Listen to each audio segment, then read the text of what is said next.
greater delight to see so many young faces filling up this auditorium.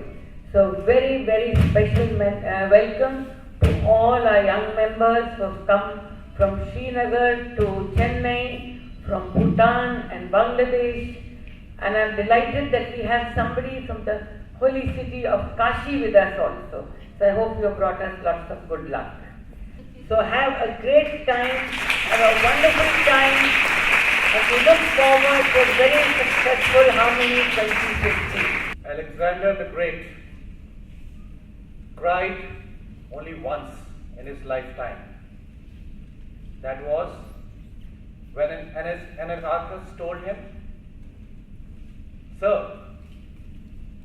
we have just discovered that there is not just one world, but infinite worlds in this universe." Alexander cried and lamented, "My dear, dear Anarchus, I am so devastated to know that there are infinite worlds to cover, and I have yet not conquered even one. At tGELF, we get them together. At tGELF, we get them to know, express, to learn, to coexist, to have compassion, to dream, to achieve dreams, to climb mountains, and go on to the next higher one. And that is not easy. It's tough. tGELF tells us to go out there to the world, to go and lead, to take people along, to have compassion for everyone. Ethics, which Mr. Khemka is going to be talking a lot today, are ones which we need to hold ourselves.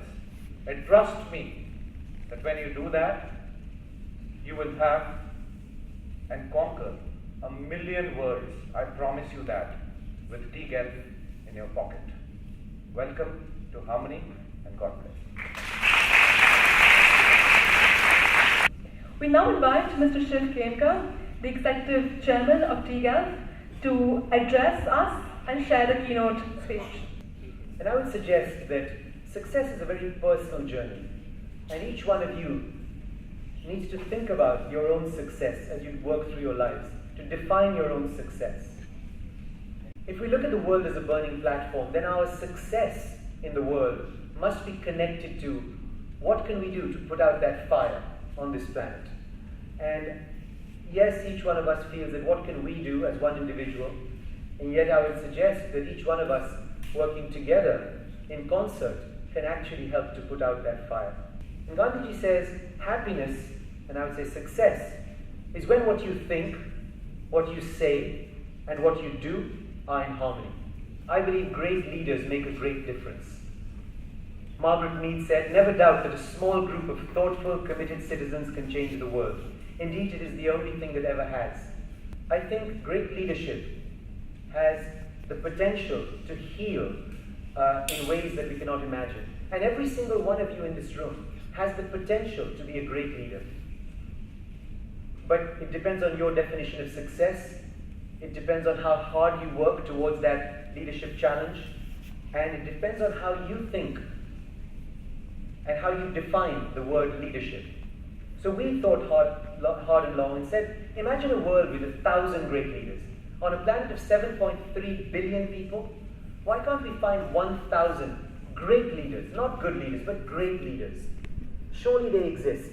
And so our foundation's mission is to find these great leaders, to encourage great leadership, and to seek out these great leaders and to bring them together to lead. The 4 pillars of great leadership, we believe, are leadership, ethics, altruism, and decisive action. And so our curriculum, which hopefully all of you have gone through or are going through, is about these 4 core values. And I urge all of you young people not to be afraid of the leadership journey, because it is a lonely journey. It's a journey where everyone's not going to support you all along. You're going to have to listen to that small voice within you and encourage that voice and be in harmony with that voice.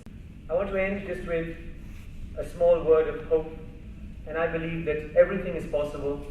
Our natures, our lives are deeply connected, and if we connect with our deep spirituality within us and lead from the inside out, if we define success from the inside out, we will always be a balm on this planet, and we will work to be great leaders, and to support great leaders, and to vote for great leaders, and to choose great leaders, and to actually make the world that it should be for all of us. Thank you very much.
So I decided to initiate a process of building a code of ethics for my school that would be built by the students for the students.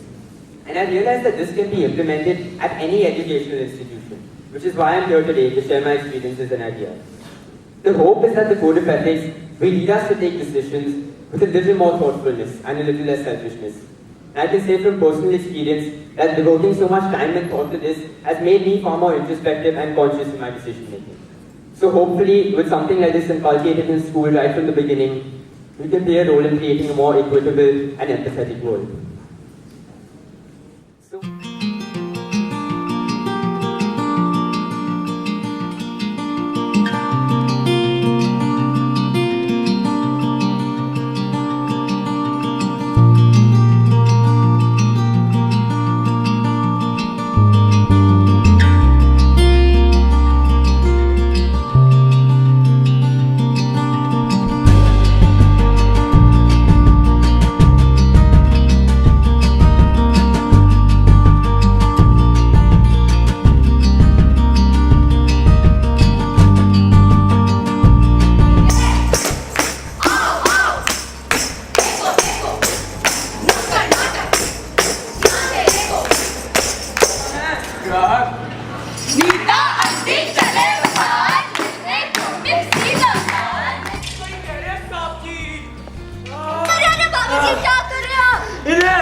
इन्हें तोड़ रहा हूँ। लेकिन क्यों?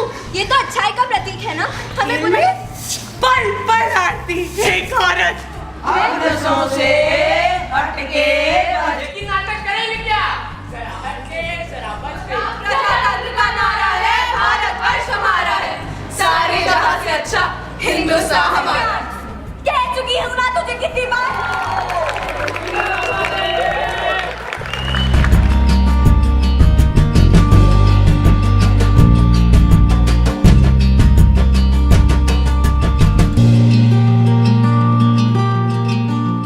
In school, if anyone knew what this disease was, they have given.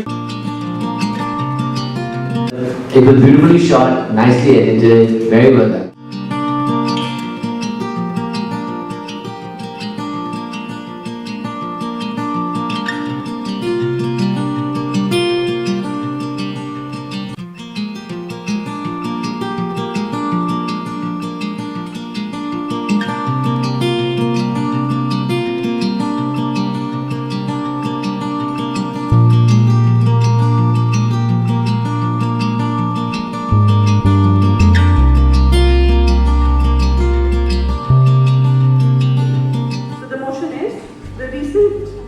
Culture of bans in India is undermining the sovereignty and secularism of the country.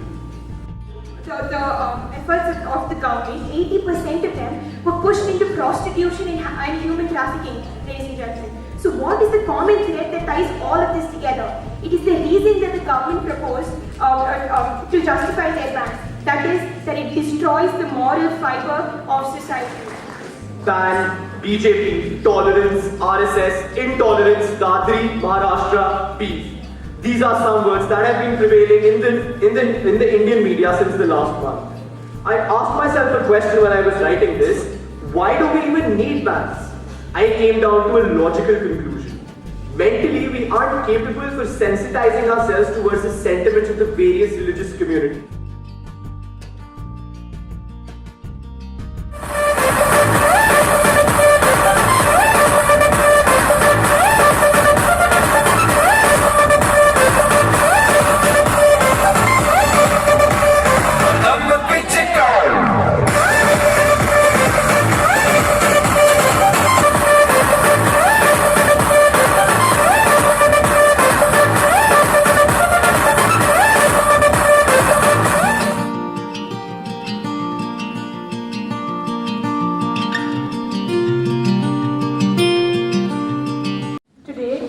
Finale of Youth Leader 2015, a culmination of our annual endeavor to identify leadership potential and honor today's youth for their outstanding acts of community service.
So could I ask you all to give a really rousing round of applause for this remarkable speech.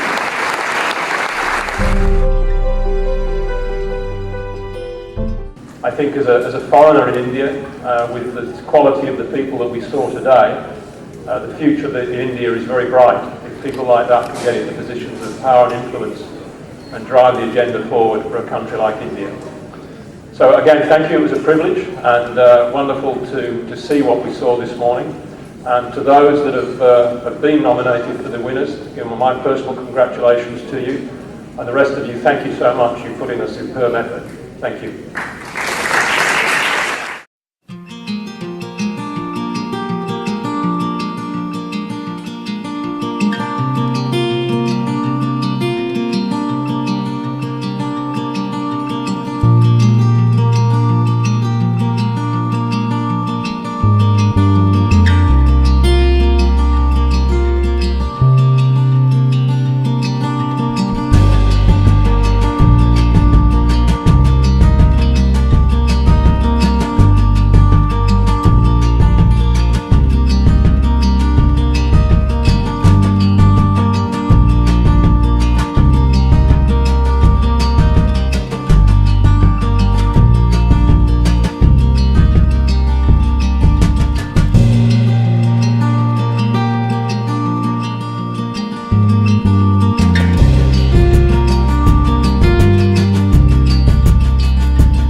was basically a workshop on leadership skills.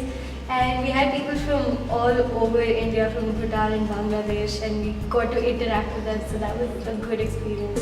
Harmony 2015 provides a platform for me to explore more, and I meet different type of people from Kashmir to Chennai. And our experience within these 2 days was very good. Like, we got an opportunity to interact with each other's people from different parts of India, different states of India and other countries like Bangladesh. It was a real honour to basically see some of these presentations.